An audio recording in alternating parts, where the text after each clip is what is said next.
सीधा रुख करेंगे जहां कांग्रेस प्रेस कॉन्फ्रेंस कर रही। पवन खेड़ा क्या कुछ कह रहे, सुनाते हैं आपको।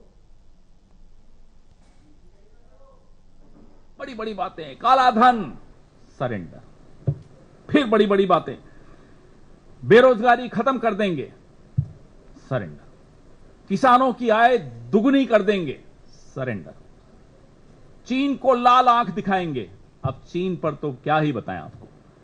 चीन के बारे में तो ये इनकी हालत हो जाती है कि मुंह खुलता नहीं है चीन के लिए, और जब मुंह खुलता है तो क्लीन चिट देते हैं। अभी पिछले हफ्ते चीन पर साहब बोल रहे थे, नाम नहीं लिया चीन का। चीन का नाम लेने में इतना डरते हैं कि अपने ही देश के एक बहुत बड़े भूभाग की बेइज्जती कर देते हैं, क्योंकि एक शब्द नहीं बोल पा रहे चीन। कहते हैं कि गणेश जी की आंखें छोटी होती हैं, खुल नहीं पाती। अरे साहब, इस देश का पूरा नॉर्थ ईस्ट में आंखें छोटी होती हैं, आप उन्हें चिढ़ा रहे, आप उनका अपमान कर रहे हैं, गणेश जी का भी अपमान कर रहे हैं। बोलिए ना, चीन से बने हुए माल को नहीं लेना है। देश के प्रधानमंत्री की इतनी हिम्मत नहीं है कि चीन का नाम ले सके।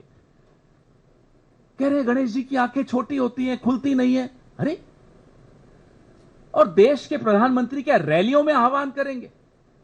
स्वदेशी की मूवमेंट हमारी पार्टी ने कब चलाई थी? जब अंग्रेजों का राज था, तब हम नीतियां नहीं बना पाते थे, इसलिए हमने स्वदेशी का पूरा आह्वान किया, विदेशी माल जलाया गांधी जी के नेतृत्व में। इनकी पार्टी ने, इनकी जो विचारधारा वाले लोग हैं, इन्होंने नहीं किया। मैं कांग्रेस की बात कर रहा हूं। अब तो आप प्रधानमंत्री हैं, अब भी आप आह्वान कर रहे हैं। हिम्मत दिखाइए, नीति बनाइए, सरेंडर मत कीजिए। नरेंद्र बनिए, सरेंडर मत बनिए। नीति बनाइए कि साहब चीन का माल नहीं आएगा हिंदुस्तान में, तब तो हमको समझ में आएगा कि साहब आप में कुछ थोड़ा बहुत गुण है। हाँ, हमें पूरा भरोसा है कि है नहीं, क्योंकि अब तो 11 साल हो गए। बोलते हैं साहब ये नया भारत है, ये नया फलाना है, नया ढीमका है, नया ये है, नया सब कुछ तो नया है। अरे साहब, पुराना भारत वो था जो सातवें बेड़े से नहीं डरा, जिसने पाकिस्तान के 2 टुकड़े किए, जिसने निक्सन को नजरअंदाज किया, जिसको मनाने के लिए फिर निक्सन ने अपने स्पेशल एक दूत को भेजा, जो, क्योंकि इंदिरा जी दिल्ली में नहीं थी, जॉन कॉनेली उस दूत का नाम था, ट्रेजरी सेक्रेटरी था अमेरिका का। इंदिरा जी दिल्ली में नहीं थी तो वो शिमला गया उनसे मिलने, क्योंकि निक्सन रूठे हुए भारत को मनाना चाहता था। ये पुराना भारत था, ये आए हैं नया भारत लेकर। तो भारत को आप बख्श दीजिए साहब, आपकी कायरता से भारत को बख्श दीजिए। भारत बड़ा आपका ऋणी रहेगा, क्योंकि आपकी कायरता इस देश की नौजवान पीढ़ी को क्या सिखाकर जा रही है? सिर्फ डायलॉग में हमें आपकी जरूरत नहीं, हमारे पास बहुत है। हमें मालूम है आपने ट्रेनिंग ली है डायलॉग देने की, और ये एक हकीकत है जो मैं बार बार दोहराता हूं। आप लोगों को मजाक लगता है, मजाक नहीं है। उस आदमी को फिर सांसद भी बनाया एक टर्म के लिए, जिससे ट्रेनिंग ली थी, आप नाम जानते हैं, परेश रावल। उसी से ट्रेनिंग लेते थे ये साहब, कई कई घंटों गुजरात में ट्रेनिंग का सेशंस चलते थे। मुझे मालूम है किसके फार्म हाउस पे चलते थे।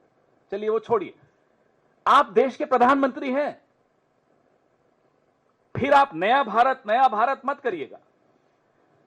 अब विदेश नीति, सरेंडर नीति, देश के अंदर सारी नीतियां ट्रोल्स चलाते हैं, और देश के बाहर की जो नीतियां सरकार में जो बनाई जा रही हैं, वो एक व्यक्ति जो सरेंडर करके बैठा है वो चलाता है। बांग्लादेश पड़ोस में है, भारत की सीमा से 12 किलोमीटर दूर बांग्लादेश में एक पुराना खंडहर एयरबेस, अब उसको चीन अपग्रेड कर रहा है, मॉडर्नाइज कर रहा है, उसका रिपेयर कर रहा है, भारत की सीमा से 12 किलोमीटर दूर। ये अभी इसी हफ्ते की डेवलपमेंट, ये अभी 2-3 दिन पहले की खबर। ये विदेश नीति आपकी है कि संकट की घड़ी में एक भी देश, मैं दोहराता हूं, एक भी देश आपकी सुर में सुर मिलाकर पाकिस्तान को आतंकी देश नहीं करार कर पाया। आप नहीं कर पाए। जब ऑपरेशन सिंदूर आपने लॉन्च किया, एक भी देश, मैं फिर दोहरा रहा हूं, एक भी देश आपके साथ नहीं खड़ा था। वहां तुर्की खड़ा था, चीन खड़ा था, अजरबैजान खड़ा था, लगातार प्रस्ताव आ रहे थे। ऑपरेशन सिंदूर के पश्चात कुवैत ने वीजा रेस्ट्रिक्शन हटा दी पाकिस्तान पर से। कुवैत में 21% आबादी भारतीयों की है। कुवैत का जो लेबर फोर्स है, श्रमिक जो हैं, 30% श्रमिक कुवैत के भारत के हैं। अब ऑपरेशन सिंदूर के बाद डोनाल्ड ट्रंप ने जब भारत और पाकिस्तान को हाइफनेट कर दिया, उसके बाद कुवैत और पाकिस्तान एमओयू साइन कर रहा है लेबर पे, श्रमिकों पे। ये हमारे यहां के श्रमिकों की हालत होने वाली है। यह है सरेंडर नीति। इसीलिए कहते हैं नाम नरेंद्र, काम सरेंडर। हमें बोलने में अच्छा नहीं लगता है, देश के प्रधानमंत्री हैं, लेकिन अगर देश का प्रधानमंत्री कायर निकले, बहादुर सेना, बहादुर देश, पूरा विपक्ष आपके पीछे खड़ा था, आप घुटनों पर आ गए, अमेरिका के दबाव से आ गए। सेना हतप्रभ, देश हतप्रभ, विश्व हतप्रभ, विपक्ष हतप्रभ, मीडिया हैरान, लेकिन साहब सरेंडर।